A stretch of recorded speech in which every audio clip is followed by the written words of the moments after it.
896-5555. Jacksonville. Hi, I'm Jim Harbaugh from the University of Michigan, and this is the Tom Coughlin J Fun Radiothon on 1010 XL.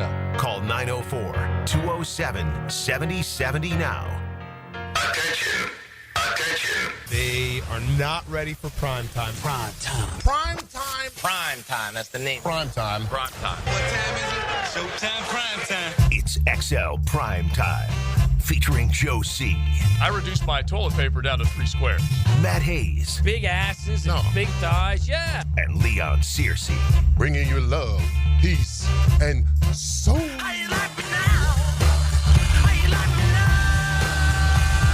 now? We already know this, that this ville that we live in has plenty of soul, and it's represented today, that's for sure, with the J-Fund Radiothon. XL Primetime, we take the baton from Helmets and Heels. We keep the Radiothon going. It will go into the night as we do this annually, and it's always one of those, you listen to the stories, you hear what people are dealing with, you feel the generosity from other people, and you realize what Tom Coughlin, as a man, not as a head coach, has built in this community, among others. So we welcome you to what is a special day, and I'm looking at Leon and Matt right now, and we've been part of this Radiothon for a long time. This is the 17th annual J-Fund Radiothon. We know how important it is, and we're going to tell you the numbers, and we're going to ask for you to lean in and pull that staple out of the wallet if you can. Dig deep, baby.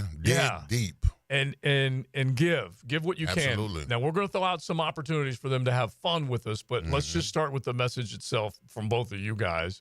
Leon, you played under TC. You know how important this is to him, Absolutely. the man. Well, listen, this Radiothon has gone on for 17 years now, but way before this Radiothon, when I was a Jacksonville Jaguar, it was not required for us to go to the hospitals and visit, but Tom Coughlin let us know on that Monday after we watch film that, hey, listen, if y'all get an opportunity on your day off, that Tuesday, make sure you go say hi to these kids.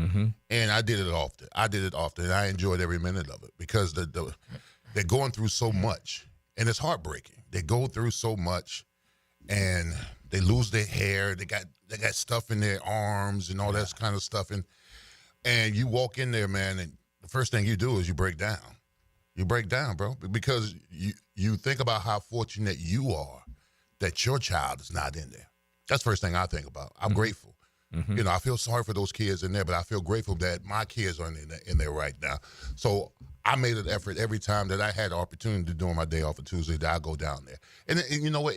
It's just a matter of you going down there, saying hello, you know, shaking their hand. They already know that you're NFL player, shaking their hand, signing an autograph, taking a picture with them, all that kind of stuff, telling a couple of dry jokes. I mean, I did whatever I could to make them smile. Yeah, big cuddly bear, Big Searcy. Well, that's me. That's me. Now, you said you were thankful that your kids weren't there, and I certainly would say the same thing, but Matt knows exactly what we're talking about. Yeah, and having to rely on, well, tell the story, having to rely on Wolfsons and everything I can else. just tell you this, it's until you're sitting in a exam room and the oncologist walks in and tells you your daughter has leukemia, you can't even imagine what happens to your world. From that point forward, it's just unfathomable is what it is. And I've told you guys this story a couple times, and it's really eye-opening every time I tell it.